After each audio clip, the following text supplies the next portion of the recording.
Sejam muito bem-vindos, pessoal, a mais um vídeo. Cara, acabou agora há pouquinho, né? O jogo de Flamengo e Corinthians pelo Campeonato Brasileiro. Inclusive, vou até abrir a tabela aqui, ó, pra gente discutir depois como que fica a tabela com essa rodada. Eu acredito que foi o primeiro jogo da rodada. Acredito que sim, né? Acredito que sim. Acredito que foi o primeiro jogo da rodada. E vamos lá. É o seguinte, pessoal. Final de jogo, o Flamengo aí assume a liderança provisoriamente com esse resultado. Um resultado positivo para o time do Flamengo. A torcida realmente essa semana não foi uma semana boa. Foi uma semana de muita repercussão negativa frente aos resultados que o Flamengo vinha apresentando, mas também frente a um declínio técnico, anímico ali por parte dos jogadores. Então o Flamengo chegou com o objetivo de tentar crise, qualquer tipo de problema, preguiça, vamos colocar a bola no pé e vamos jogar. E você deve ter percebido aí que eu coloquei na miniatura dois jogadores. Dois jogadores do Flamengo, né? E um jogador do Corinthians, que é o Yuri Alberto, que a gente nunca deixa de colocar. Principalmente quando o Corinthians perde.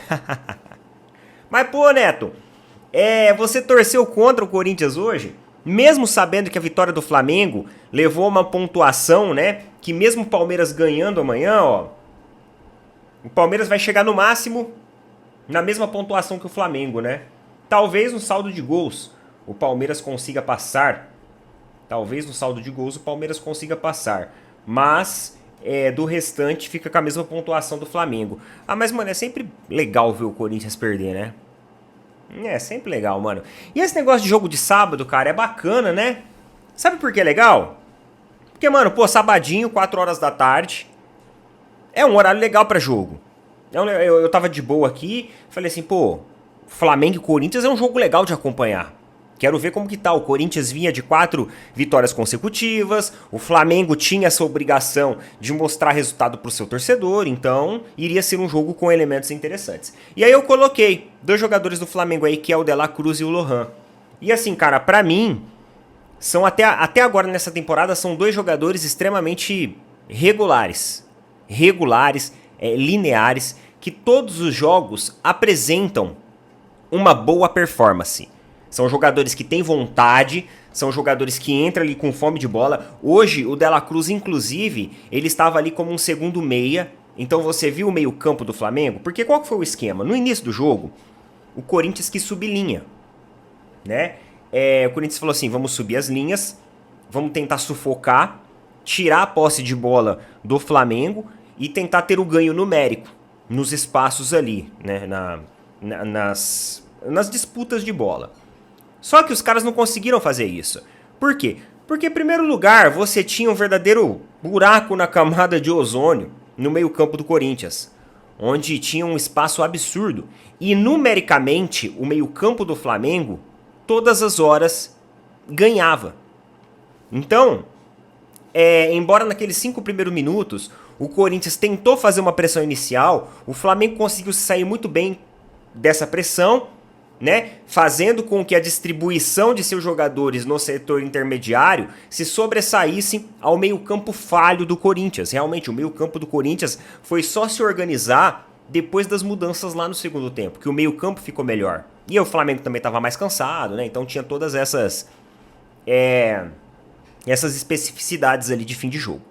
Então, frente a essa situação, o Flamengo ganha meio-campo, e esse meio-campo, com a adição ali de De La Cruz, fazendo as articulações, tendo boa transição ofensiva, trazendo agilidade, e o Lohan, o time ganhou muito, mas muito volume de jogo.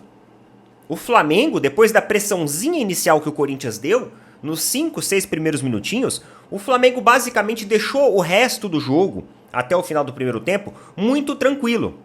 E conseguiu boas oportunidades. Inclusive, o Flamengo só não fez mais gols na primeira etapa justamente por causa do goleiro do Corinthians, que é um bom goleiro, mano. O cara é alto pra cacete, o cara tem uma envergadura, né?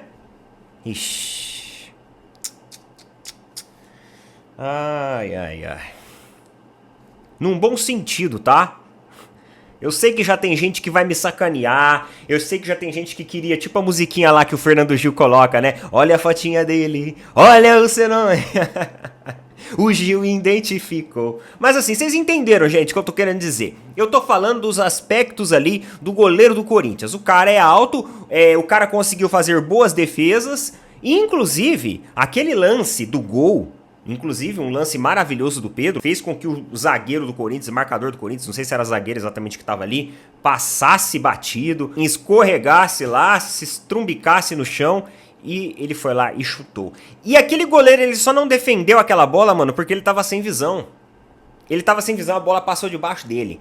Ele foi enganado também pela movimentação do Pedro, que faz que vai para um lado, mas aí puxa para o outro dando um drible desconcertante no jogador do Corinthians e fazendo o gol. E foi uma jogadaça. E o Flamengo vinha ali, né, ó. Água mole em pedra dura, tanto bate até que fura. Os caras vinham insistindo. Chute de longe, rápida transição, tabela. Você viu um time criativo. Parou aquelas chuveiradas na área. Sabe aquelas chuveiradas na área que nunca vira nada? O Flamengo conseguiu fazer um bom jogo vertical, conseguiu ser um time objetivo. E cara, se sobrasse um espacinho pra chutar, tava chutando. E isso exigiu muito trabalho do goleiro do Corinthians na primeira etapa. E aí até que o lance fez, até que o Pedro fez esse lance basicamente, né, desconcertante, um lance maravilhoso. E aí 1-0 pro Flamengo, um primeiro tempo que aos 5 primeiros minutos parecia que ia ser preocupante, mas depois se configurou num primeiro tempo tranquilo.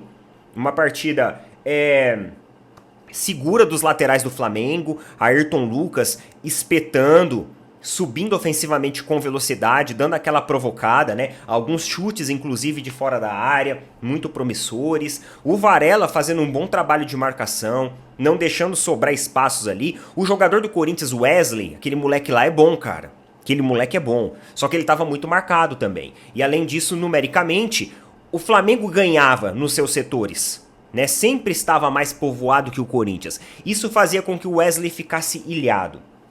E aí termina o primeiro tempo, no segundo tempo o Pedro acaba sentindo ali, entra o Gabigol e, cara, basicamente no segundo tempo o De La Cruz e o Lohan, eles mais uma vez conduz a maior parte ali, o maior volume ofensivo da partida. Com muita velocidade, com transições, fazendo ali uma boa dupla, né? Um colaborando, um cooperando muito com o outro. Inclusive o Gabigol fica até um pouquinho assim, fora dos holofotes no segundo tempo. Porque o Gabigol, pessoal, ele tá sem ritmo de jogo. Isso é muito claro. Isso é muito nítido. Ele ainda é um jogador pesado, mas não que ele esteja pesado porque ele tá fora de forma. Não é isso. Ele tá sem ritmo de jogo. E é normal que isso aconteça. Agora ele vai precisar adquirir de novo esse ritmo, vai ter que pegar confiança novamente. Você vê que ele tem vontade. Todo lance ele tá lá, ele tá móvel, ele tá colaborando, ele tá tentando puxar sempre o volume ofensivo, mas querendo ou não, hoje De La Cruz, sempre, né?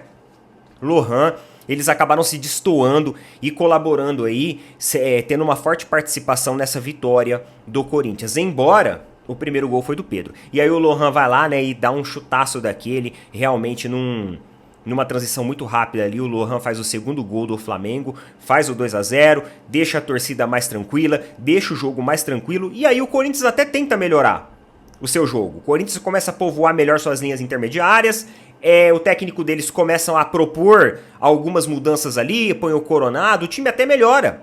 O time melhora o seu volume de jogo. Só que já tarde, né? O time melhorou, mas acabou melhorando tarde. E uma coisa que eu ainda vejo como falho no Flamengo é justamente as jogadas aéreas. Teve algumas jogadas aéreas aí, alguns escanteios que o Corinthians cobrou, que chegou com um pouco de perigo.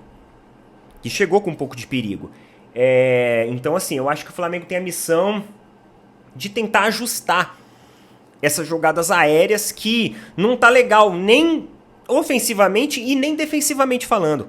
O Flamengo não consegue trabalhar bem jogadas aéreas no setor ofensivo e também não consegue trabalhar bem no setor defensivo. Então eu acredito que há alguns ajustes aí que o time precisa ter. Você vê que no final, antes do Corinthians cobrar o escanteio, o Tite faz a mudança, porque ele vê que a jogada aérea do Corinthians, ela tá às vezes deixando espaço, a marcação não tá encaixando daquela maneira, às vezes sobra a bola, né, na cabeça ali do jogador do Corinthians, então ele vai lá e coloca o Léo Ortiz para tentar dar um fôlego. Na verdade, ele colocou o Léo Ortiz mais como um segundo volante, né? Mas também, querendo ou não, na hora da volta ali, em um escanteio e tudo mais, ele volta também para colaborar com a marcação. Beleza? Coloca nas opiniões o que vocês acharam.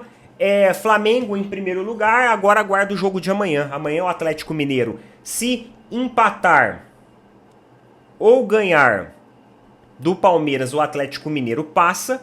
E se o Palmeiras ganhar, aí vai ter que ver o saldo de gols ali, porque número de vitórias, empates tá a mesma coisa. Vai ter que ver o saldo de gols ali para ver quem fica em primeiro, se vai ser o Flamengo, se vai ser o Palmeiras. Mas também tem o Bahia, né? Tem o jogo do Bahia também, tem o Botafogo, enfim, tem muita coisa para acontecer, pessoal. Eu tô falando aqui, mas tem muita partida para acontecer ainda, ó. Tem Bahia e Bragantino, tem Botafogo e Fortaleza, tem Palmeiras e Atlético Paranaense que vão ser esses jogos amanhã. Beleza? Tamo junto, valeu, falou, até mais.